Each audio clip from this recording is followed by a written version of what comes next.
है कौन विघ्न ऐसा जग में, जो टिक सके आदमी के मग में। खमठोक ठेलता है जब नर, पत्थर के भी जाते पांव उखड़। मानव जब जोर लगाता है, पत्थर पानी बन जाता है। नमस्कार दोस्तों, स्वागत है आपका मेरे YouTube चैनल माइंड मैप पर। मैं Vijay Singh, sub inspector rank 107 आपका स्वागत करता हूं इस सीरीज़ में, जिसमें हमने पहले 2 सेगमेंट कवर कर चुके हैं, जिसमें राजस्थान की पॉलिटी और history and art and culture पर 2 वीडियोज़ हमारे आ चुके हैं। उसी कड़ी में ये वीडियो और आया है हमारा, जिसको हमने तैयार किया है साइंस एंड टेक के ऊपर। जितने भी आरपीएससी के द्वारा क्वेश्चंस पूछे गए हैं साइंस एंड टेक से रिलेटेड, उन सब क्वेश्चंस को आज हम अच्छे से कवर करेंगे और उनको जानने का प्रयास करेंगे। उससे ये पता चल पाएगा कि साइंस से और साइंस एंड टेक से कहाँ से क्वेश्चंस पिक होते हैं और कैसे क्वेश्चंस आते हैं, क्या क्वेश्चंस का लेवल होता है। तो आप सब बने रहिए। मेरे इस टेलीग्राम चैनल का, जिसका डिस्क्रिप्शन बॉक्स में लिंक है, उसको ज़रूर ज्वाइन कर लीजिए, ताकि आपको ये जो मैं करवा रहा हूँ, जो भी ये सीरीज़ करवा रहा हूँ, इसकी पीडीएफ मिल सके, वैकेंसीज़ की अपडेट मिल सके और आप लोग अपडेटेड रहो। तो नई क्लास की जानकारी भी आपको इसमें मिल जाएगी। तो आज का हम सेशन शुरू करेंगे, जिसमें आरएस प्रीलिम्स 2016 का साइंस और टेक्नोलॉजी के जितने भी क्वेश्चन हैं वो पहले हम कवर करेंगे। टॉप 50 प्लस क्वेश्चन होंगे। पहला क्वेश्चन है कि बेकिंग सोडा का रासायनिक सूत्र है। तो बेकिंग सोडा या खाने का सोडा जिसको बोलते हैं, इसका सोडियम बाइकार्बोनेट बोलते हैं इसको। बहुत कॉमन क्वेश्चन था वैसे। और जो ये सोडियम कार्बोनेट होता है, ये जो कपड़े धोने का सोडा होता है उसको बोलते हैं, इसको बोलते हैं धावन सोडा, धावन सोडा। और सोडियम कार्बोनेट इसका फॉर्मूला है। तो नेक्स्ट क्वेश्चन की तरफ बढ़ते हैं। नेक्स्ट क्वेश्चन है फोटोवोल्टिक्स। फोटोवोल्टिक सेल संबंधित है। तो फोटोवोल्टिक सेल जो होते हैं वो सोलर पैनल के अंदर होते हैं। इनका डायरेक्ट काम होता है कि सोलर जो एनर्जी होती है उनको इलेक्ट्रिसिटी में बदलने का काम करते हैं। तो ये सोलर एनर्जी से संबंधित होते हैं फोटोवोल्टिक सेल। और विंड एनर्जी का जो ये है, ये सारे नॉन रिन्यूएबल एनर्जीज हैं, ये सारे रिन्यूएबल एनर्जीज हैं। इनको वापस रिप्रोड्यूस किया जा सकता है। और राजस्थान में जैसे पवन ऊर्जा की जो कंपनी है वो सुजलॉन बहुत फेमस है, तो इसका ध्यान रखना आप। और जियो थर्मल के जो स्रोत अभी नए नए निकल कर आ रहे हैं, न्यूक्लियर एनर्जी के भी स्रोत आपको देखने को नए नए मिल रहे हैं, जो ये नई एनर्जी अब 21वीं सदी में है। नेक्स्ट क्वेश्चन देखते हैं कि नवीनतम एंड्रॉयड चल दूरभाष या मोबाइल जिसको बोलते हैं प्रचलन पद्धति 6.0 का नाम है। तो जो 2016 में उस समय एंड्रॉयड था वो 6.0 लेटेस्ट था और उसका नाम था मार्शमेलो राइट आंसर था। 6.0 जो एंड्रॉयड था उसका नाम ये था। इससे पहले वाला था लॉलीपॉप, ये 5.0 था। किटकैट बहुत पुराना, ये 4.0 था। अभी जो लेटेस्ट जो चल रहा है वो एंड्रॉयड 13 चल रहा है। अभी जो करंट में चल रहा है वो एंड्रॉयड 13 है। गूगल पिक्सल के द्वारा इसको लॉन्च किया गया था। तो लेटेस्ट यही है। अब एंड्रॉयड 11, 12 और 13 की सीरीज़ है, तो 13 अभी रनिंग है। तो अब बढ़ते हैं। नेक्स्ट क्वेश्चन है अपना, उच्च गति ग्रामीण ब्रॉडबैंड नेटवर्क से जुड़ने वाला भारत का प्रथम जिला कौन सा है। तो हाई स्पीड ब्रॉडबैंड जो होती है, इससे जुड़ने वाला अपना प्रथम जिला, इंडिया का प्रथम जिला है। तो इंडिया का प्रथम जिला जो है वो केरल का इडुक्की जिला है। ये करंट का क्वेश्चन है वैसे, इसमें ज़्यादा हमें इतना सोचने की आवश्यकता नहीं है, क्योंकि जब भी इस प्रकार के क्वेश्चन आते हैं वो उस साल या एग्ज़ाम से पहले के 5-6 मंथ में बहुत ज़्यादा चर्चित रहता है। तो इससे मोटिवेट होकर अपने राजस्थान और पूरे इंडिया में भी ये इस तरीके का कैंपेन है हाई स्पीड ब्रॉडबैंड नेटवर्क का, भारत नेट परियोजना जिसको बोलते हैं। इसके लिए पूरे इंडिया में जो स्कीम थी उसका नाम था भारत नेट परियोजना। बढ़ते हैं नेक्स्ट क्वेश्चन की तरफ। नेक्स्ट क्वेश्चन है, रक्षा अनुसंधान विकास संगठन डीआरडीओ ने ल्यूकोस्किन नामक एक औषधि विकसित की है। इसका इस्तेमाल किसके उपचार में होता है। तो ल्यूकोस्किन ने जो इजाद की है इस औषधि का जो दवाई है, ये ल्यूकोडर्मा जो स्किन डिजीज होती है इसके लिए है। ये डीआरडीओ ने बनाई है। इसका ये भी उस समय करंट में थी, तो इसका ध्यान रखना। आपकी डीआरडीओ जो भी लेटेस्ट जो भी आविष्कार करता है या जो भी दवा बनाता है, जो भी कोई ऐसी नई चीज़ इजाद करता है, तो उसका आरपीएससी क्वेश्चन पूछती है जनरली। तो ल्यूकोडर्मा इसमें रोग के लिए ल्यूको स्किन है। नेक्स्ट क्वेश्चन की तरफ बढ़ते हैं। नेक्स्ट क्वेश्चन है, एक तरफ तो प्रक्षेपण यान है, लॉन्चिंग व्हीकल है, और एक तरफ सैटेलाइट है। अब इनको अपन को मैच करना है। तो ये जो मैचिंग वाले जो क्वेश्चन आते हैं, ये बहुत फेवरेट टाइप है आरपीएससी का। तो अभी यूपीएससी ने तो वैसे और नए नए प्रकार के ट्रेंड ले आए हैं, हो सकता है आरपीएससी भी इस प्रकार के ट्रेंड फॉलो करे। तो पहले देख लेते हैं कि इसमें जो चंद्रयान है, अपने एक क्वेश्चन जो कॉमन है, जैसे चंद्रयान फर्स्ट जो था वो पीएसएलवी से लॉन्च किया गया था। अभी एक चीज़ मैं आपको बता दूं, चंद्रयान 3 जो है, चंद्रयान 3 वैसे लॉन्च किया गया था LMV-3 व्हीकल, LMV-3M4। चंद्रयान 3 किससे लॉन्च किया गया था? LMV-3M4। इसका नाम बिल्कुल याद रखना ज़रूर, क्योंकि अब ये जो है GSLV का भी अपडेटेड फॉर्म है। ये लॉन्चिंग व्हीकल मार्क 3 जिसका फुल फॉर्म है, ये इस हिसाब से, और M4 टाइप है इसका। तो LMV-3M4 व्हीकल था। लेकिन जो चंद्रयान था वो PSLV से लॉन्च किया गया था। एक मूवी आई थी मंगलयान, तो मंगल जो मार्स ऑर्बिटर मिशन था मंगल का, वो भी PSLV से ही लॉन्च किया गया था। तो ये एक्स्ट्रा नॉलेज ध्यान रखना। बाकी आप देख सकते हैं कि ये GSLV से, एज्यूसेट तो GSLV से लॉन्च किया गया था। तो अब आप इसमें तीसरे का ए है, जब तीसरे का ए है तो बाकी वाले ऑप्शन एलिमिनेट हो ही जाने चाहिए। बाकी वाले ये भी एलिमिनेट है, ये भी एलिमिनेट हो गया और ये भी हो गया। तो इसमें ये एक सही है, और चौथे का हमने सही भर ही दिया है। चौथे का फिल है, ये GSLV से एज्यूसेट लॉन्च किया गया, तो इसमें डी सही राइट हो रहा है। बाकी SLV-3 की तो ये जो इसमें था, SLV-3 का रोहिणी सीरीज थी, ये फर्स्ट में हो जाएगा बी। और ये ASLV जो है, ASLV से ये एस रोज जो सीरीज थी, सी सीरीज थी, ये वाले जितने भी सैटेलाइट थे वो लॉन्च किए गए थे। तो इस प्रकार से जो ये वाइस वर्सा वाले मैचिंग वाले क्वेश्चन आते हैं, उसमें थोड़ा सा आपको पेशेंस रखने की ज़रूरत है। और थोड़ा सा इसमें सबसे मोस्ट कॉमन चीज़ जो होती है वो होती है आपकी सजगता। अगर आपकी जितनी ज़्यादा आप सजग रहोगे, उतना ही ज़्यादा आपके क्वेश्चन राइट होने का चांस रहेगा। अब नेक्स्ट क्वेश्चन, निम्नलिखित में से कौन सी एक भारतीय नौसेना की नाभिकीय ऊर्जा द्वारा संचालित पनडुब्बी है? अब जो पनडुब्बी है वो न्यूक्लियर एनर्जी से संचालित होती है। न्यूक्लियर वेपन की अलग सीरीज है। वैसे न्यूक्लियर वेपन भी कैरी कर सकते हैं, लेकिन जो ये इसमें जो फ्यूल है वो फ्यूल न्यूक्लियर एनर्जी का इसमें डाला जाता है, न्यूक्लियर एनर्जी से ये चलती है। तो ये INS चक्र है इसका राइट आंसर।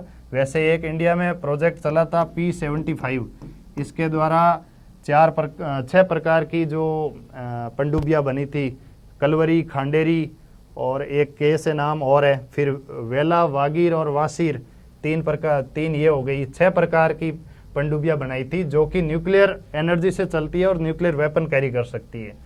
तो ये जानकारी भी आप ध्यान रखना। निम्नलिखित में से भारतीय वायुसेना का कौन सा विमान हवा से हवा में वापस पुनः ईंधन भरने का कार्य करता है? तो ये उस समय बहुत ज़्यादा चर्चा में था। एयर टू एयर वापस इसका फ्यूल रिफ्यूल हो सकता है, तो इसके लिए ज़मीन पर उतरने की आवश्यकता भी नहीं थी। तो ये इल्यूजन सेकेंड 78 था, ये सेकेंड था, इल्यूजन सेकेंड 78 इसका राइट आंसर है।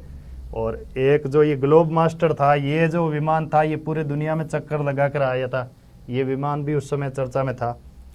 और निम्नलिखित में से कौन से कथन सत्य है? अब राइट जो स्टेटमेंट है वो तीनों ही ऑप्शन में 3 दे रखे हैं, तो इसका मतलब ये पक्का है कि 3 स्टेटमेंट तो करेक्ट है और कोई एक गलत है, और उसको आइडेंटिफाई करना है। तो गन्ने के रस को किण्वित करने पर सिरका बनता है। बिल्कुल, जो सिरका होता है, एसिटिक एसिड का मेन जो प्रोडक्ट होता है वो सिरका है, वो गन्ने से ही प्रोड्यूस होता है। तो ये तो राइट आंसर है, राइट स्टेटमेंट है।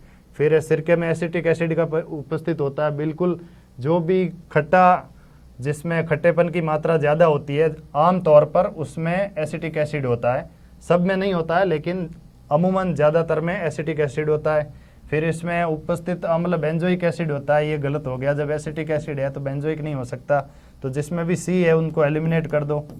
फिर ये अपना राइट आंसर हो गया। ये एक परिरक्षक के रूप में बिल्कुल, ये जो भी फूड प्रोसेसिंग होती है, खाना कहीं भी खराब ना हो उसके लिए सिरका का प्रयोग किया जाता है। अब है नैनो तकनीक के निम्नलिखित उत्पादों और उदाहरणों को व्यवस्थित करना है। 4 पीढ़ियों, नैनो तकनीक की 4 पीढ़ियों के बढ़ते क्रम में व्यवस्थित करना है। बढ़ते क्रम में मतलब नैनो टेक्नोलॉजी का पहला जो प्रोडक्ट था वो कौन सा था, इसके बाद सेकंड, उसके बाद कौन सा था, फिर लेटेस्ट कौन सा है, इस हिसाब से हमें बढ़ते क्रम में इसको सही क्रम बताना है, इसका जो ऑप्शन हो जाएगा। तो नैनो टेक्नोलॉजी का पहला उदाहरण तो एरोसोल था, तो फर्स्ट तो ये हो गया।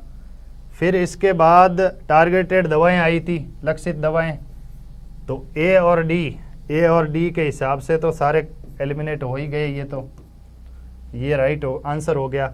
इसके बाद अपना ये आई थी 3D नेटवर्किंग आई थी। 3D नेटवर्किंग के बाद अभी न्यूक्लियर जो मैन्युफैक्चरिंग है इसके ऊपर ध्यान दिया जा रहा है, न्यूक्लियर एनर्जी का जो 3D नैनो टेक्नोलॉजी है इसका प्रयोग करके, तो ये चीज़ आपको ध्यान रखनी है और इस हिसाब से अपना ये आंसर करेक्ट हो जाता है। अब बढ़ते हैं, निम्नलिखित में से कौन सा अल्फा लिनोलेनिक अम्ल कार्बन 18 युक्त ओमेगा 3 फैटी एसिड का सर्वोत्तम स्रोत है। तो ओमेगा 3 जो फैटी एसिड होता है इसको गुड फैटी एसिड भी बोलते हैं, ये बॉडी के लिए जरूरी है।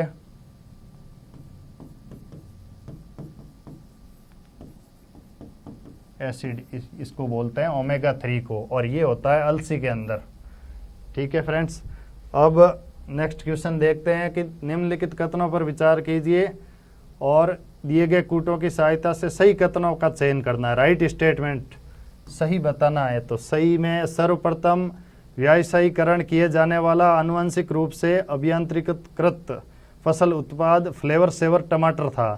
ठीक है, फ्लेवर सेवर के पके हुए फल अधिक अवधि के लिए दृढ़ रहते हैं और पौधे पर पकने के बाद बाजार में स्थानांतरित किए जा सकते हैं। ठीक है, ये जो फ्लेवर सेवर का था ये उस समय 2016 में बहुत ज़्यादा करंट में था, तो इसलिए इसको पूछा है। तो कई बार जो टेक्नोलॉजी के क्वेश्चन हैं उनको देखकर बिल्कुल भी आतंकित नहीं होना है, उनको यही है कि उसमें करंट अफेयर्स का बहुत ज़्यादा रोल है। इस बार भी अगर पिछले 1 साल 1.5 साल में जो भी चर्चित रहा है उसका इसी प्रकार से टेक्नोलॉजी का कोई क्वेश्चन करंट में अगर कोई टॉपिक रहा तो सीधा पुट होगा।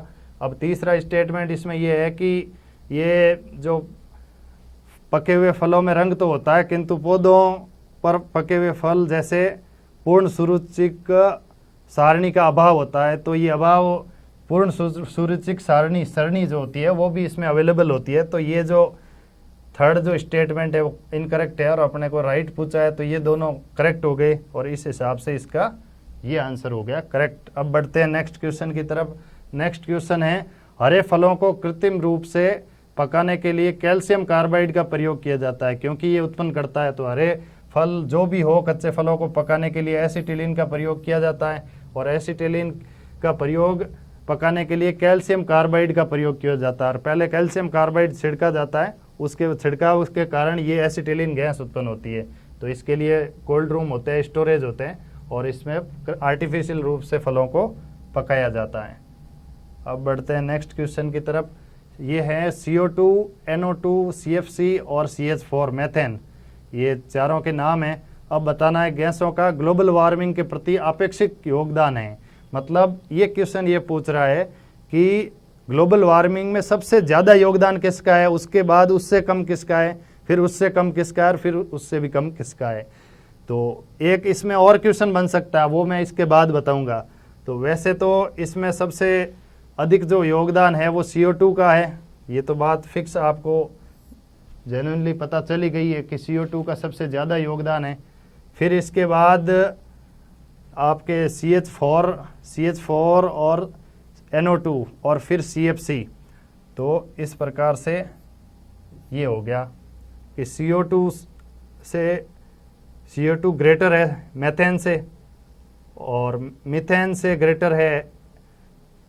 ग्रेटर है N2O से, मतलब ये जो नाइट्रस ऑक्साइड गैस है इससे, और फिर ये जो है ये CFC से ज़्यादा योगदान दे रहा है। लेकिन एक क्वेश्चन एक और बन सकता है एक क्वेश्चन ये तो है कि अभी इनका ज़्यादा योगदान है, ठीक है। अब इनके बाद वैसे इसका आंसर तो ये हो गया। ये क्वेश्चन ये है कि इनकी डेंसिटी क्या है, तो सबसे ज़्यादा इनमें डेंसिटी है ना CFC की, बहुत ज़्यादा डेंसिटी होती है, और CFC के से भी ज़्यादा HFC की डेंसिटी होती है। इसको क्लोरोफ्लोरोकार्बन बोलते हैं, इसको हाइड्रोफ्लोरोकार्बन बोलते हैं। तो ये इससे भी हज़ारों गुना ज़्यादा खतरनाक होती है और CFC इनसे भी हज़ारों गुना खतरनाक होती है। लेकिन अभी जो योगदान है वो CO2 का ज़्यादा है, फिर इसका ज़्यादा है, मेथेन का, फिर N2O का ज़्यादा है, फिर CFC का ज़्यादा है। होगी बात क्लियर। अब बढ़ते हैं नेक्स्ट क्वेश्चन की तरफ। नेक्स्ट क्वेश्चन है, एक वयस्क दैहिक कोशिका से क्लोन की गई पहली स्तनपायी डॉली भेड़, ये भेड़ का नाम है डॉली, के बारे में कौन सा तथ्य सही नहीं है। अब सही नहीं है तो वैसे ये शुरुआत सही 6th-7th की बुक में सही जो ये क्लोनिंग का चैप्टर था उसमें डॉली भेड़ बहुत ज़्यादा चर्चित है। तो ये 1996 में पैदा हुई थी इस भेड़ को, तो ये पहला स्टेटमेंट इनकरेक्ट हो गया है। बाकी सारे स्टेटमेंट, जैसे इसकी मृत्यु जल्दी हो गई थी 4 साल 2003 में, और ये स्कॉटलैंड में हुई थी, ये सही बात है। और फेफड़ों की बीमारियां हो गई थी, क्योंकि ये एक तरह से क्लोन, एक कोशिका के द्वारा DNA के द्वारा वो क्लोनिंग के माध्यम से इसको इजाद किया गया था, इसको एक तरह से मतलब पैदा किया गया था। तो अब बढ़ते हैं नेक्स्ट क्वेश्चन की तरफ। हालांकि क्लोनिंग के ऊपर बैन है पूरे वर्ल्ड के ऊपर, पूरे वर्ल्ड में। भारत में स्थापित पहला राष्ट्रीय उद्यान, मतलब पहला नेशनल पार्क, तो उत्तराखंड का जिम कॉर्बेट है, जिसको राजाजी नेशनल पार्क भी बोलते हैं। राजाजी बोलते हैं, ये भारत के प्रथम स्वतंत्र भारत के गवर्नर जनरल राजगोपालाचारी जी के ऊपर नाम रखा हुआ है इनका। तो ये उत्तराखंड के अंदर है। ये कहाँ पर है? उत्तराखंड। तो बढ़ते हैं नेक्स्ट क्वेश्चन की तरफ। पशुओं विशेषतः दुधारू गौ के अनुपूरक भोजन के रूप में प्रयुक्त जैव उर्वरक है। तो इनके जो भी ये दुधारू गाय भैंस जितने भी पशु होते हैं, इनके जो दूध की मात्रा बढ़ाने के लिए किसान ये प्रयुक्त करते हैं। ये इसके लिए बायो फर्टिलाइजर है, जैसे जो फर्टिलाइजर होता है वो फसल की उत्पादकता बढ़ाता है। तो बायो फर्टिलाइजर जो है ये एजेटोबैक्टर है, ये पशुओं के दूध में वृद्धि करता है और ये नाइट्रोजनी कारक भी है एक तरह से। ये भी आपने इसमें ध्यान रखना है आपको। अब बढ़ते हैं नेक्स्ट की तरफ। केंद्रीय शुष्क बागवानी संस्थान, ये ध्यान रखना, केंद्रीय शुष्क बागवानी संस्थान, ये तो है बीकानेर में। जोधपुर में है काजरी आपका, central arid zone research institute, और एक है इसमें आफरी भी जोधपुर में ही है। ये दोनों ध्यान रखना, ये जोधपुर में है, ठीक है। उदयपुर में सोलर ऑब्जर्वेटरी और संगीत वो अकादमी। बाकी श्री गंगानगर में जो ये सोलर प्लांट है, सूरतगढ़ का जो ये थर्मल पावर प्लांट है, ये फेमस है। बाकी आगे बढ़ते हैं नेक्स्ट क्वेश्चन। निम्न में से किस बीमारी के लिए ट्राईवेलेंट के स्थान पर bivalent ORV oral repulsive vaccine है, जिसको जो वैक्सीन दी जाती है पोलियो की वैक्सीन होती है, ये इस नाम से ही क्लियर हो जाता है, ये पोलियो की वैक्सीन थी। हालांकि इस क्वेश्चन को RPSC ने डिलीट कर दिया था, डिलीट माना था, लेकिन इसका वैसे राइट ये पोलियो से रिलेटेड था, इसमें कुछ टेक्निकल मिस्टेक थी, तो इस वजह से इसको डिलीट किया था। अब बढ़ते हैं नेक्स्ट क्वेश्चन की तरफ। विज्ञान एवं प्रौद्योगिकी को राज्य में लोकप्रिय बनाने के लिए सरकार ने राजस्थान में विज्ञान केंद्र और विज्ञान पार्क, साइंस सेंटर और साइंस पार्क कहाँ ये स्थापित किए, तो उन सही स्थानों को। तो वैसे तो साइंस पार्क जोधपुर में भी है, लेकिन ये उस साल में नए जो साइंस सेंटर स्थापित किए थे या साइंस पार्क सेंटर किए थे, वो थे, एक जयपुर में नया बना था, फिर नवलगढ़ में बना था और झालरापाटन में बना था। तो 2016 के हिसाब से ये इसका राइट आंसर ये था। अभी अगर करंट में कहीं और बना है तो उसके हिसाब से इसका फॉर्मेशन क्वेश्चन का अलग तरीके से होगा, तो ये चीज़ आप ध्यान रखना। अब आ जाते हैं प्रीलिम्स के 2018 वाले पेपर पर। अब निम्नलिखित में से कौन सा एक गैर सेल्यूलोसी रेशे का उदाहरण है? तो पहले मैं बता देता हूँ, रेशा यानी फाइबर। फाइबर को किसको बोलते हैं? जिसकी फाइबर उसे बोलते हैं जिसकी चौड़ाई के कंपैरिजन में लेंथ हजारों गुना ज़्यादा होती है, सैकड़ों गुना ज़्यादा होती है।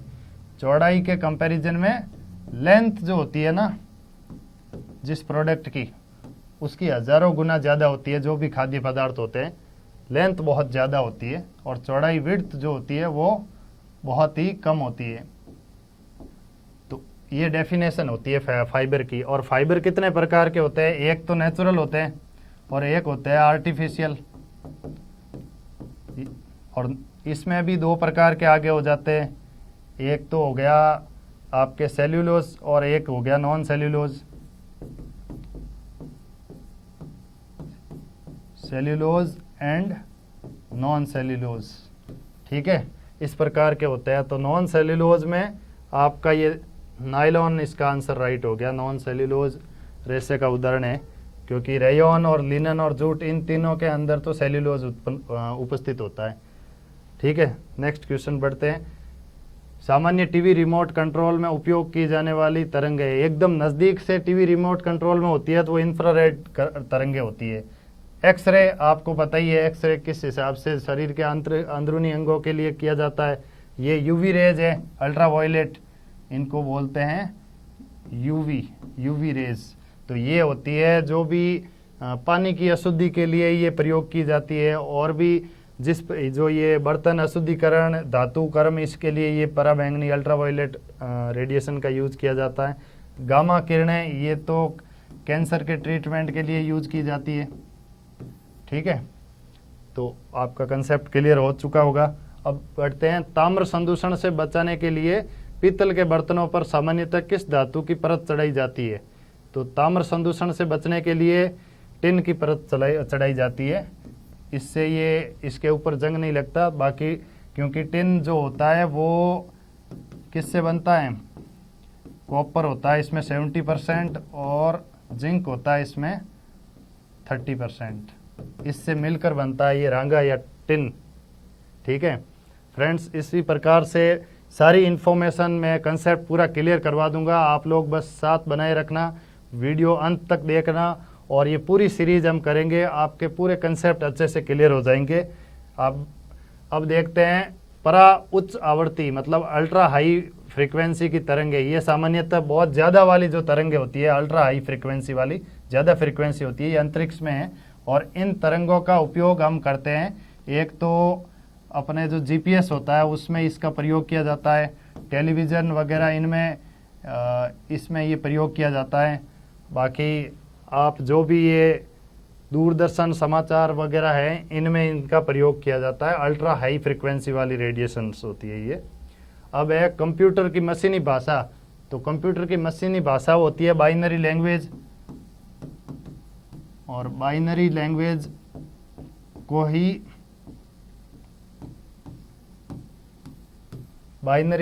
को ही बुलिय बीजगणित कहते हैं, और ये बुलिय बीजगणित के आधार पर ये बाइनरी लैंग्वेज होती है। तो कंप्यूटर की मशीनी भाषा इस पर आधारित है। अब नेक्स्ट क्वेश्चन देखते हैं। ये भी उस समय नया नया जो ब्लूटूथ का ये वाईफाई से था, तो वैसे ये करंट का स्टैटिक भी क्वेश्चन है, स्टैटिक में से ये। और कौन सा आंसर सही है? इसका मतलब चारों में से एक ही आंसर सही होगा, तो हमें अपना सही आंसर देखना है। तो सही में इसमें अगर आपको इस क्वेश्चन का कंसेप्ट अच्छे से पता हो गया तो ये क्वेश्चन बहुत आसान है। पहला पढ़ लेते हैं कि ब्लूटूथ 2.4 गीगाहर्ट्ज से रेडियो आवृत्ति पट प्रयुक्त करता है, जबकि वाईफाई 2.4 से 5 गीगाहर्ट्ज आवृत्ति है। तो ये बिल्कुल करेक्ट स्टेटमेंट है, एकदम करेक्ट स्टेटमेंट है।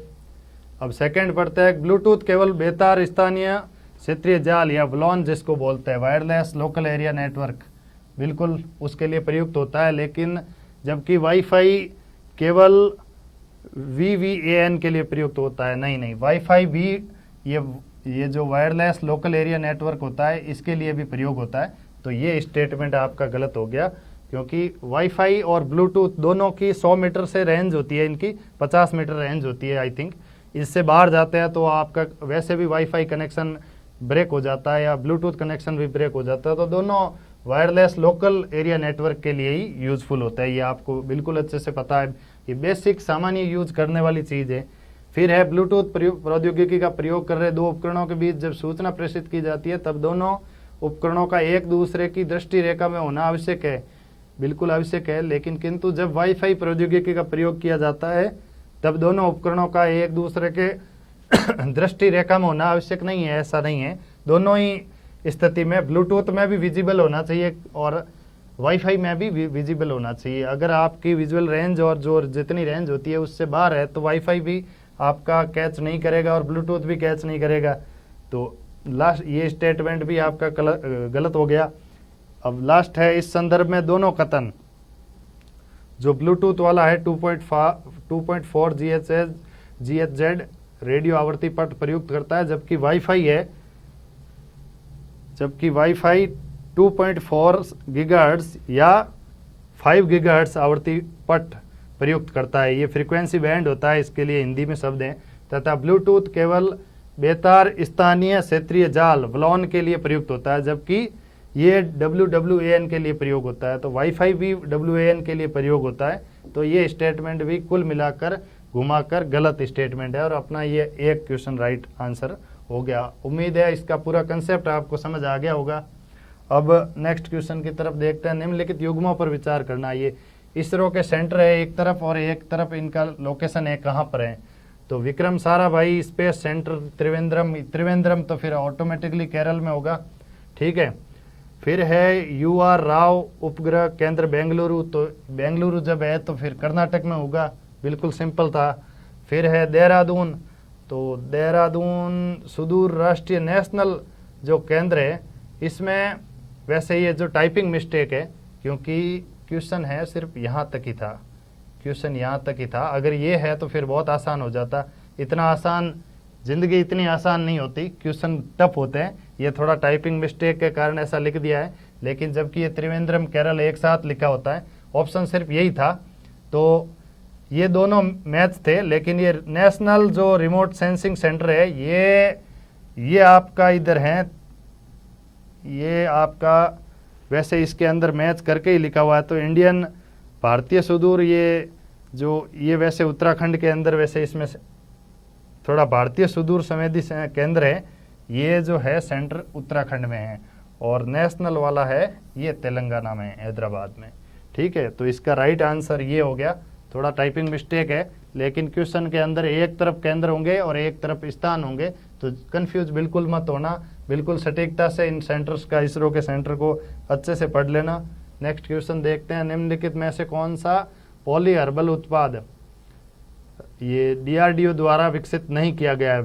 DRDO के द्वारा, जैसे उस समय ये बहुत चर्चा में, जैसे मैंने पहले भी कहा था, ये 2016 वाले में भी यही था। DRDO जो भी नई चीज़ें प्रोड्यूस करता है वो करंट में होती है और वो सीधा RPSC क्वेश्चन पूछती है। तो M-tooth किया था, ल्यूकोस्किन ल्यूकोडर्मा के लिए किया था, ये बिल्कुल चर्चा में था। नोक्डुर्ना जो है ये फार्मा कंपनी के द्वारा किया गया था। तो इसका इजाद मतलब इसरो ने नहीं किया, तो हमारा राइट आंसर ये हो जाएगा। और एग्जिट जो है इसका भी आविष्कार DRDO के द्वारा किया था। अब है भारत का पहला दृश्य सीमा से परे बियॉन्ड विजुअल रेंज BVR हवा से हवा में मार सकने वाला स्वदेशीय अभिकल्पित एवं रक्षा अनुसंधान एवं और विकास संगठन DRDO द्वारा विकसित प्रक्षेपास्त्र है।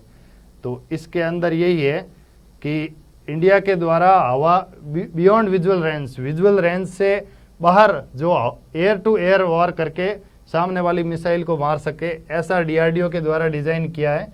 तो वो जो प्रक्षेपास्त्र है वो अस्त्र है। वैसे एक चीज मैं आपको इसमें ये बता दूं, ये पृथ्वी, अग्नि, आकाश, नाग, त्रिशूल, ये जितने भी 5 जो प्रोग्राम थे, ये 1984 में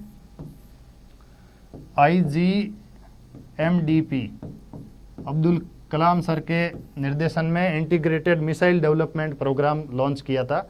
उसके अंदर ये डेवलप हुए थे। और आपको पता ही है, अब जो अग्नि है, ये अग्नि जो 5 हमारे पास अभी भी है, और अग्नि 5 का हमने इजाद कर दिया। न्यूक्लियर वेपन का सबसे बड़ा ये जो वेपन है इंडिया के पास, सबसे एडवांस जो वेपन है, और इसकी इंटरकॉन्टिनेंटल रेंज है ये शायद 10,000, अभी तक इसकी डिस्क्लोज नहीं की है, लेकिन ये 10,000 किलोमीटर से भी ज़्यादा रेंज तक मार कर सकती है अग्नि 5। तो आगे बढ़ते हैं। PSLV C-37 के द्वारा एक उड़ान में, ये रिकॉर्ड था 2017 का, उस समय 104 उपग्रह प्रक्षेपित किए गए थे। अभी तो बहुत सारे हो गए हैं, लेकिन रिकॉर्ड और बन गए हैं। वैसे इसरो के रिकॉर्ड बहुत ज़्यादा, एक संस्था है जो भारत में विदेशी स्तर पर इसका टॉप 3 में नाम आता है। तो वैसे वर्तमान में चंद्रयान जो है वो चर्चा में है, चंद्रयान 3 चर्चा में है, और ये मैंने पहले ही बता दिया था, ये जो लॉन्च किया गया था ये LMV-M3M4 व्हीकल से लॉन्च किया गया था सतीश धवन स्पेस सेंटर श्रीहरिकोटा से। अब है एक कण जिसकी कम से कम एक विमा 10⁻⁻7 मीटर से कम हो तो कहलाता है। अगर कोई पार्टिकल है और उसकी एक डायमेंशन 10⁻⁻7 है, अगर एक डायमेंशन 10⁻⁻7 है, या फिर जो भी पार्टिकल जो भी जिसकी साइज 10⁻⁻9 मीटर से कम है, ये दोनों डेफिनेशन एक ही चीज की है, उसको नैनो पार्टिकल बोलते हैं। नैनो टेक्नोलॉजी, ये तो पार्टिकल तो हो गया नैनो पार्टिकल, और ये जितने भी आगे वो सारे चीजें हैं वो नैनो टेक्नोलॉजी के अंदर आएंगी। कौन सी टेक्नोलॉजी के अंदर आएंगी? नैनो टेक्नोलॉजी, ठीक है। 10⁻⁻7 किसी एक पार्टिकल की विमा है कम से कम, तो वो इसमें आ जाएगा नैनो पार्टिकल में। और 10⁻⁻9 मीटर से छोटे जितने भी पार्टिकल्स हैं उनका अध्ययन होता है वो नैनो टेक्नोलॉजी के अंदर होता है। और अब कॉलम 1 और कॉलम 2 को सुमेलित करना है। तो सुमेलित करने के लिए ये जो आरपीएससी का मोस्ट कॉमन ट्रेंड है क्वेश्चंस का, तो इसको देख लेते हैं हम। और इसको अटेंड करने का तरीका आप देखना किस प्रकार से आप एग्जाम में अटेंड कर सकते हो। एक चीज़ आप नोट करना है, फल शर्करा जैसे फ्रूट होता है तो फ्रूट के अंदर फ्रक्टोज होता है, ये बहुत कॉमन चीज़ है, ठीक है। तो B1 हो गया, अगर B1 है तो बाकी वाले एलिमिनेट हो जाएंगे बिल्कुल। एक अगर आपको पता है तो ये एलिमिनेट हो रहा है, आंसर निकल रहा है आपका, बाकी वाले ऑप्शन एलिमिनेट हो रहे हैं। और चीनी में आपको पता ही है जो शक्कर होती है वो सुक्रोज बोलते हैं, शक्कर से ही नाम पड़ा है सुक्रोज से ही नाम पड़ा है शक्कर, ठीक है। तो इस प्रकार से, और दुग्ध शर्करा, दुग्ध के अंदर लैक्टोज होता है, ठीक है। बाकी बच गया द्राक्षा शर्करा, तो इसके अंदर ग्लूकोज होता है, ठीक है। और स्वीटिया के अंदर प्राकृतिक स्वीटनर होता ही है। तो ये आपका थर्ड जो ऑप्शन है वो करेक्ट हो गया। बढ़ते हैं नेक्स्ट क्वेश्चन की तरफ। नेक्स्ट क्वेश्चन है मानवों में गुणसूत्र संख्या 21 की त्रिगुणसूत्रता उत्तरदायी है। 21वां जो गुणसूत्र का जोड़ा है वो 3 बार इसमें यहाँ पे जीन्स में गड़बड़ हो जाती है, तो ये जेनेटिक डिजीज होती है। तो ये बहुत फेमस है 21, अगर गुणसूत्र संख्या 21 की त्रिगुणसूत्रता का पूछे तो सीधा सीधा आंसर होगा डाउन सिंड्रोम। हीमोफेलिया एक जेनेटिक डिजीज है जो कि मेल में ज़्यादा होती है पुरुषों में, और ये रक्त मतलब अगर कहीं चोट लग गई तो फिर ब्लड का फ्लो बहुत ज़्यादा होता है और इसमें रोगी की डेथ होने के चांस बहुत ज़्यादा होते हैं, और ये जेनेटिक डिजीज है। क्लाइनफेल्टर सिंड्रोम होता है वो उसमें XXY हो जाता है, इसके अंदर फीमेल के स्त्रीण गुण ज़्यादा हो जाते हैं, एक्स का एक गुणसूत्र ज़्यादा हो जाता है शिशु के अंदर। और टर्नर सिंड्रोम होता है उसमें ओनली एक्स होता है, वाई अवेलेबल ही नहीं होता है, या दूसरा एक्स भी अवेलेबल नहीं होता है, तो ये बहुत कमज़ोर प्रकार के शिशु होते हैं। तो इसका आंसर हो गया डाउन सिंड्रोम। अब नेक्स्ट क्वेश्चन है मानव गतिविधियों को प्रत्यक्ष एवं अप्रत्यक्ष आलम्बन प्रदान करने में उत्पन्न ग्रीन हाउस गैसों की कुल मात्रा को कहते हैं। अगर एक मानव गतिविधि से जो कार्बन प्रोड्यूस होता है उसका पर्टिकुलर अगर इकाई है तो वो कार्बन फुटप्रिंट है, कार्बन पद चिन्ह, कार्बन फुटप्रिंट। और कार्बन की जो ट्रेडिंग होती है वो कंट्री टू कंट्री हो सकती है, जैसे डेवलप्ड कंट्री जो होते हैं विकसित देश, वो अगर वो कार्बन ज़्यादा प्रोड्यूस करते हैं तो उसके हिस्से की कार्बन विकासशील देश कम कर सकता है, बशर्ते वो उसको उसके बदले में राशि का भुगतान कर दे, तो उसको कार्बन ट्रेडिंग बोलते हैं। 1 मीट्रिक टन कार्बन कम करनी है, अगर यूएसए चाहता है कि मेरी जगह कोई और देश कम करे, जैसे अर्जेंटीना मेरी जगह कम करे, तो उसको कार्बन ट्रेडिंग करके उसको बदले में पैसे दिया जाएगा, और ये एक तरह का कार्बन ट्रेडिंग होती है, तो उसको ये बोलते हैं। और कार्बन फुटप्रिंट जो होता है वो मानव गतिविधि के द्वारा प्रत्येक व्यक्ति जो ग्रीन हाउस गैस प्रोड्यूस करता है उसको कार्बन फुटप्रिंट बोलते हैं। अब है एसिड रेन के ऊपर क्वेश्चन। तो सबसे ज़्यादा एसिड रेन के ऊपर, जैसे फैक्ट्रीज से धुआं जाता है और पहली बारिश की जो वर्षा होती है उसको एसिड रेन बोलते हैं, क्योंकि उसके अंदर बहुत ज़्यादा केमिकल होते हैं। वो केमिकल कौन से होते हैं? NO2 और SO2, नाइट्रस ऑक्साइड और सल्फर ऑक्साइड। तो ये आंसर आपका करेक्ट हो गया। अब बढ़ते हैं नेक्स्ट क्वेश्चन की तरफ। नेक्स्ट क्वेश्चन है, गैर वन क्षेत्र में विकसित किए गए निम्नलिखित में से कौन से पादप को भारतीय वन संशोधन अधिनियम 2017 में वृक्षों की परिभाषा से विलोपित किया गया है? ये उस समय चर्चा में था, क्योंकि वृक्ष बांस जो था उसको वृक्ष की श्रेणी में था, इसलिए उसको काट नहीं सकते थे। मणिपुर, मेघालय और नॉर्थ ईस्ट में जो ये स्टेट है वहाँ पे बांस की खेती बहुत ज़्यादा होती है और उनके लिए आजीविका का स्रोत कम होने लग गया, इसलिए इसको संशोधन करके इसको बांस को अब झाड़ी के अंदर इंक्लूड कर दिया है। तो बांस वृक्ष की श्रेणी में नहीं है और झाड़ी की श्रेणी में कर दिया है, तो अब इसकी कटाई हो सकती है और इसका व्यापार भी हो सकता है। तो वहाँ के किसानों के लिए फायदे का क्लॉज है ये, तो ये संशोधन किया।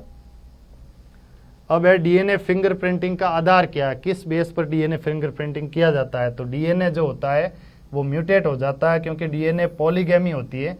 डीएनए में एक के जैसी बहुत ज़्यादा इस प्रकार से स्ट्रक्चर होता है।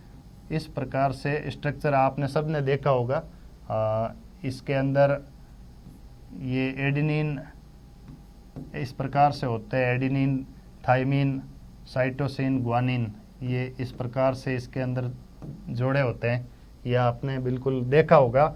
तो इसके अंदर ये पॉलीगैमी होती है, इसी कारण से डीएनए की फिंगरप्रिंटिंग आसान होती है, क्योंकि इस पॉलीगैमी में इसका डीएनए का म्यूटेशन भी हो जाता है। ठीक है। अब एक क्वेश्चन है कि राष्ट्रीय बीजीय मसाला अनुसंधान केंद्र, बीजीय मसाला अनुसंधान का अब तक तो तबीजी अजमेर पूछते थे, अब तबीजी को हटा के डुमाड़ा अजमेर कर दिया, तो ये अजमेर ही है, ये सही है। अब ऐसे डुमाड़े को भी बिल्कुल याद रखना है, भूलना नहीं है, तबीजी जरूरी नहीं है, ये भी आ सकता है। तो अब है निम्नलिखित में से कौन सा कथन कंपोस्ट के संदर्भ में सही नहीं है? अच्छा, सही नहीं है तो इसमें जैव निम्नीकरणीय, इंग्लिश में इसको बोलते हैं बायोडिग्रेडेबल, कचरे का अपघटन गड्ढे में होता है, बिल्कुल होता है, सही बात है। इसमें कार्बनिक पदार्थ तथा पोषक तत्व अधिक मात्रा में होते हैं, बिल्कुल होते हैं, इसीलिए तो ये बहुत ज़्यादा कंपोस्ट होता है, बहुत ज़मीन के लिए बहुत फायदेमंद होता है। गड्ढों में अपशिष्ट पदार्थों की निम्नीकरण प्रक्रिया को केंचुए धीमा कर देते हैं, केंचुए फास्ट करते हैं इसकी प्रोसेस को, इसीलिए तो केंचुओं को डाला जाता है। ये स्टेटमेंट, ये थर्ड ऑप्शन है राइट हो गया, और ये स्टेटमेंट है वो इनकरेक्ट है। ठीक है। निम्नीकृत होने वाले मतलब जिसको डिग्रेडेबल होने वाले पदार्थों में कृषि अपशिष्ट पदार्थ जैसे पशुओं का मलमूत्र, गोबर, सब्जियों के अपशिष्ट आदि होते हैं, बिल्कुल इन सब का कंपोस्ट होता है, ये डिग्रेड होकर खाद बनते हैं, बहुत उत्तम क्वालिटी वाली। अब लास्ट फाइनल आ जाते हैं अपना 2021 वाले पेपर पर। अब ये पहला क्वेश्चन है 16:9 के चित्र अभिमुखता अनुपात, पिक्चर एस्पेक्ट रेशियो होता है। इसमें डिस्प्ले, जैसे ये डिस्प्ले का रिजोल्यूशन होता है 1080 पिक्सल। अभी जैसे आप वीडियो देख रहे हो तो इसके अंदर 1080 पिक्सल का आपको पास ऑप्शन होगा रिजोल्यूशन का। तो ये सॉफ्टवेयर के अंदर जैसे भी हम देखते हैं तो सॉफ्टवेयर के अंदर 16:9 का होता है, तो ये तो याद रखने की चीज़ है। वैसे ये वाला जो पिक्सल होता है 1920, इसमें फिक्स फॉर्मेट होते हैं ये अलग अलग। अगर 16:9 का पिक्चर लगानी या वीडियो लगाना है तो इसमें 1920 × 1080 पिक्सल आएगा, इससे आपकी ये क्वालिटी आएगी 1080 पिक्सल वीडियो की। ठीक है। अब नेक्स्ट बढ़ते हैं, राजस्थान का राज्य पुष्प। ये कई बार आरपीएससी फिरकी लेती है, मतलब कई बार ऐसे क्वेश्चन डाल देती है, कोई बाहर का आके देखेगा, पेपर देख के आया, अच्छा पेपर कैसा आया, पेपर देखा, अच्छा राज्य पुष्प ये तो मेरे को ही आता है, फिर तो मैं भी आरएस बन सकता हूँ। तो जो कॉमन मैन जो बाहर के होते हैं, जिनको जो कंपटीशन लाइन के नहीं होते हैं, उनको भी कई बार ऐसे फील करवाने के लिए, अच्छा मैं पढ़ लेता तो मैं भी क्या काश आरएस बन जाता, तो वो फील करवाने के लिए आरपीएससी कई बार ऐसे कॉमन क्वेश्चन पूछ लेती है।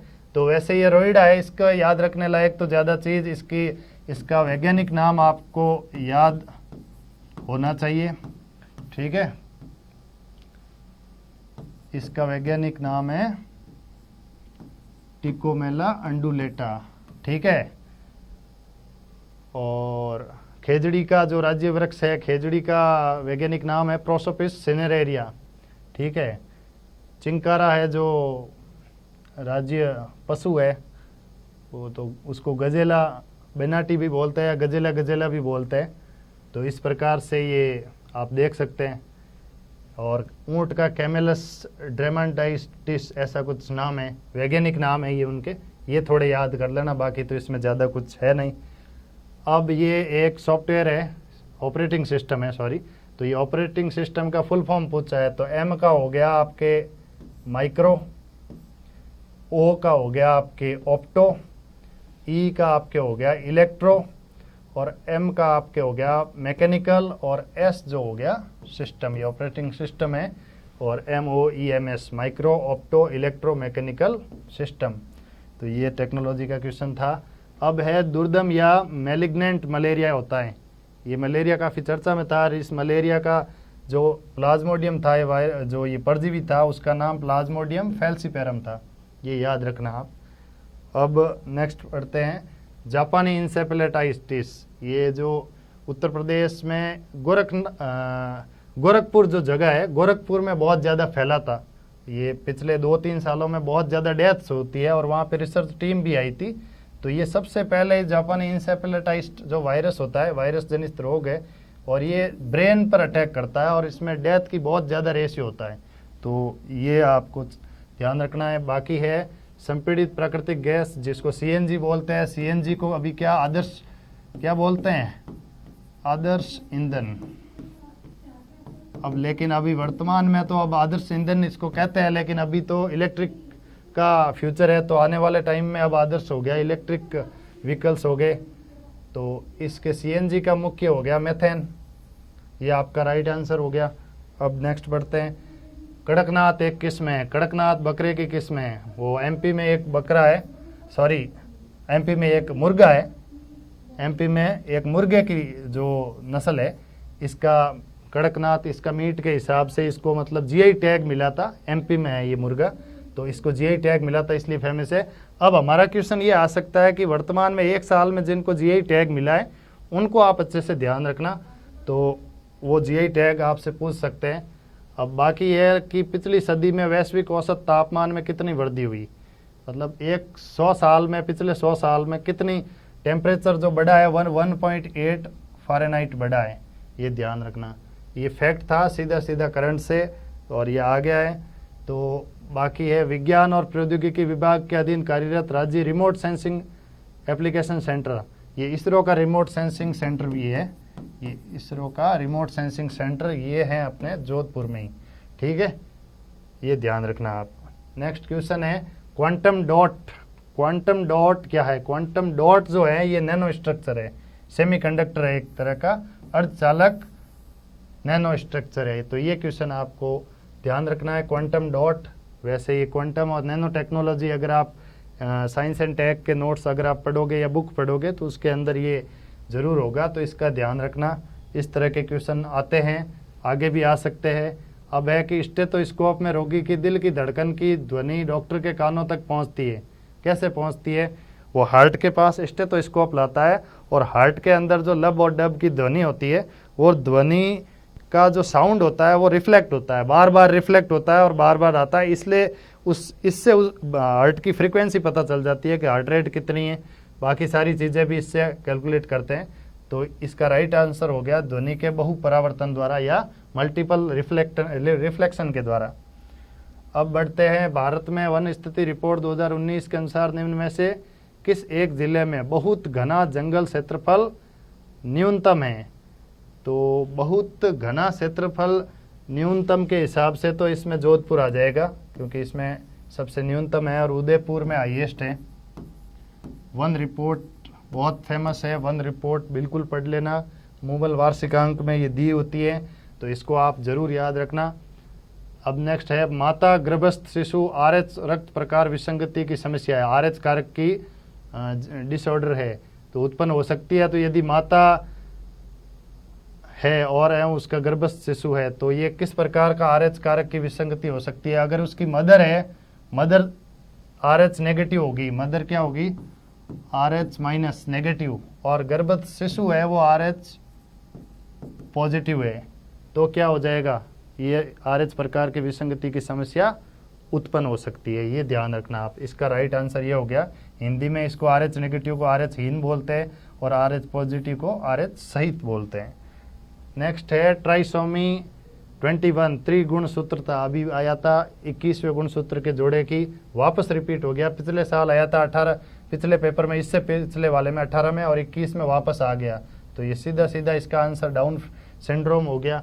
तो ये चीज़ आप देखो, जैसे भी क्वेश्चंस आते हैं उनका ट्रेंड किस हिसाब से है, कुछ रिपीट भी होते हैं। अगर रिपीट तो बहुत कुछ एक क्वेश्चन होते हैं, लेकिन इससे ये पता चलता है कि आरपीएससी क्वेश्चन कहाँ से पिक कर रही है।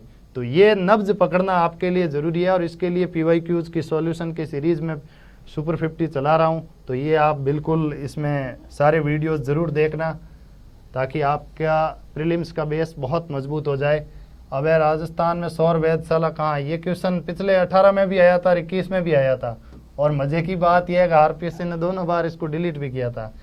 तो सोलर ऑब्जर्वेटरी का वैसे उदयपुर में बनी थी नहीं, तो उस हिसाब से ये होना चाहिए, लेकिन जोधपुर में भी है, तो ये डाउटफुल होके इसको डिलीट कर दिया। अब है DRDO का आदर्श वाक्य। अच्छा, ये तो बहुत कॉमन है, DRDO बहुत फेमस भी है। तो बलस्य मूलम विज्ञानम, लेकिन चंद्रयान 3 की लॉन्चिंग के कारण इस बार इसरो चर्चा में है। तो इसरो का आदर्श वाक्य क्या है? इसरो का आदर्श वाक्य क्या है?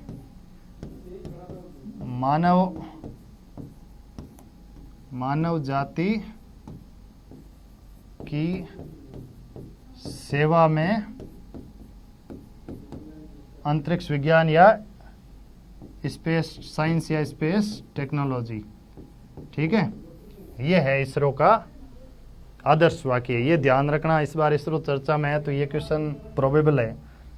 अब कौन सा जूनोटिक डिजीज नहीं है?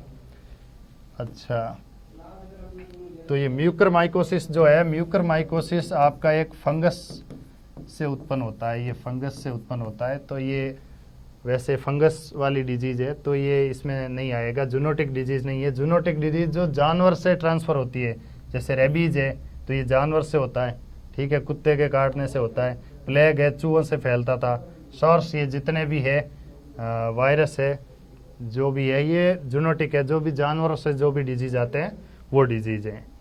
और निम्न में से कौन से विटामिन वसा में घुलनशील है? तो इसकी मैं एक ट्रिक बता देता हूँ। जो विटामिन वसा में घुलनशील होते हैं ना, उनकी ट्रिक है ए देख के चल, ए देख के चल।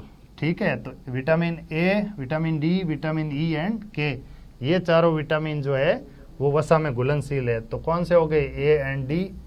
तो ये हो गया राइट आंसर। नेक्स्ट, निम्न में से कौन सी आवर्ती बैंड इनसैट जीसैट के उपग्रह संचार हेतु उपयोग में नहीं लिया जाता? वैसे ये बैंड बहुत चर्चा में है, ये सेमीकंडक्टर, और इस हिसाब से इसरो में जीसैट और इनके लिए बहुत ज़्यादा फ्रीक्वेंसी बैंड है, ये यूज लिए जाते हैं, जैसे KA, CU, KU, लेकिन ये वाला बैंड प्रयोग नहीं किया जाता है। तो ये अपना राइट आंसर हो गया। ठीक है, अब है बायोमास का एक उल्टा पिरामिड किस पारिस्थितिक तंत्र में पाया जाता है? तो उल्टा जो बायोमास का है वो समुद्र में है। ठीक है, ये राइट आंसर हो गया। और जो घास का मैदान का है बायोमास का, ये बनता है सीधा बनता है। ठीक है, क्योंकि सबसे नीचे जो प्रोड्यूसर्स है घास का, उनका बायोमास, फिर प्राथमिक, उसके बाद सेकेंडरी, तृतीयक उपभोक्ता। तो इस प्रकार से ये सीधा बनेगा। ठीक है, समुद्र वाला उल्टा बनेगा। ठीक है, जैसे जैसे नीचे जाओगे उसमें वेट और बढ़ता जाएगा, तो ये उल्टा होगा।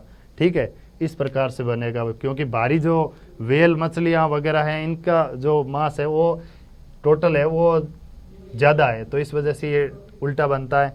बायोमास का और नंबर्स का है वो हमेशा सीधा और उल्टा दोनों बन जाते हैं, लेकिन एनर्जी का जो ये पिरामिड है, पारिस्थितिकी तंत्र में पिरामिड है, ऊर्जा का जो पिरामिड है वो सदैव क्या बनता है? सीधा बनता है। ये वेरी कॉमन है, सदैव सीधा, क्योंकि एनर्जी का एक ही डायरेक्शन में फ्लो होता है, और लिंडेमान के नियम के अनुसार 10% ट्रांसफ़र होती है, प्राथमिक से सेकेंडरी, सेकेंडरी से ट्राइसरी में 10% एनर्जी ट्रांसफ़र होती है।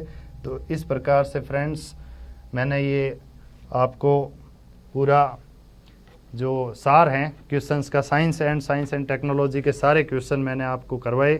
उम्मीद है आपको ये लेक्चर पसंद आया होगा, और आप इस चैनल को सब्सक्राइब ज़रूर करना, और अच्छा लगे तो दोस्तों में शेयर करना।